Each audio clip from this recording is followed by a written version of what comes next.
नमस्कार. आज आपण महाराष्ट्र शासनाच्या एका खूप महत्त्वाच्या योजनेबद्दल जाणून घेणार आहोत. ही योजना खास करून बांधकाम कामगारांच्या मुलामुलींच्या शिक्षणाला एक नवी दिशा देण्यासाठी आहे. चला तर ही योजना नेमकी काय आहे आणि तिचा फायदा कसा घेता येईल हे समजून घेऊया. तर ही जी माहिती आहे ती थेट अधिकृत सरकारी दस्तावेजातून घेतलेली आहे. हे बघा, महाराष्ट्र इमारत व इतर बांधकाम कामगार कल्याणकारी मंडळ, हो हेच मंडळ शैक्षणिक कल्याण योजना राबवतं. नावाप्रमाणेच ही योजना बांधकाम कामगारांच्या मुलांना शिक्षणासाठी आर्थिक मदत करते. खरं तर ही योजना म्हणजे नोंदणीकृत बांधकाम कामगारांच्या कुटुंबांसाठी एक खूप मोठा आधार आहे. अनेक वेळा पैशांच्या अडचणींमुळे मुलांचं शिक्षण थांबतं किंवा मागे पडतं, पण ही योजना अशा मुलांना शिकण्यासाठी एक जबरदस्त संधी देते. बरं, मग ह्या योजनेचा सगळ्यात महत्त्वाचा, सगळ्यात मोठा फायदा काय आहे? तो आहे थेट फायनान्शियल असिस्टन्स, म्हणजे आर्थिक मदत. आणि ही मदत किती आहे?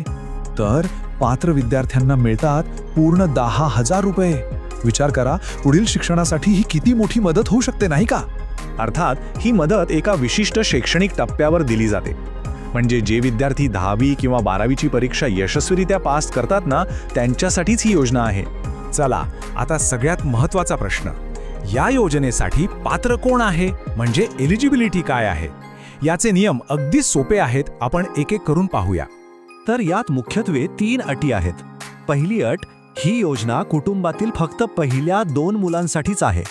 दुसरी आणि सगळ्यात महत्त्वाची अट, मुलांचे पालक हे बांधकाम कामगार कल्याणकारी मंडळाकडे रजिस्टर्ड असले पाहिजेत. हे खूप महत्त्वाचं आहे. आणि तिसरी अट आहे मार्कांची, म्हणजे 10वी किंवा 12वीच्या परीक्षेत कमीत कमी 50% किंवा त्यापेक्षा जास्त गुण मिळायला हवेत. बस, ह्या 3 अटी पूर्ण झाल्या की झालं. ओके, तर एकदा पटकन पुन्हा बघूया. 1. पालक नोंदणीकृत बांधकाम कामगार हवेत. 2. कुटुंबातील पहिलं किंवा दुसरं अपत्य हवं. आणि 3. 10वी किंवा 12वीमध्ये 50%पेक्षा जास्त मार्क हवेत. जर या तिन्ही गोष्टी जुळून येत असतील तर या योजनेचा लाभ मिळू शकतो. ठीक आहे, पात्रता तर समजली. आता बघूया की अर्ज करण्यासाठी नक्की कोणती कागदपत्र लागतील. ही डॉक्युमेंट लिस्ट व्यवस्थित बघून घ्या. तर एकूण 6 महत्त्वाची डॉक्युमेंट्स लागतील. पहिलं, 10वी किंवा 12वीची मार्कशीट. दुसरं, शाळा किंवा कॉलेजचं आय कार्ड.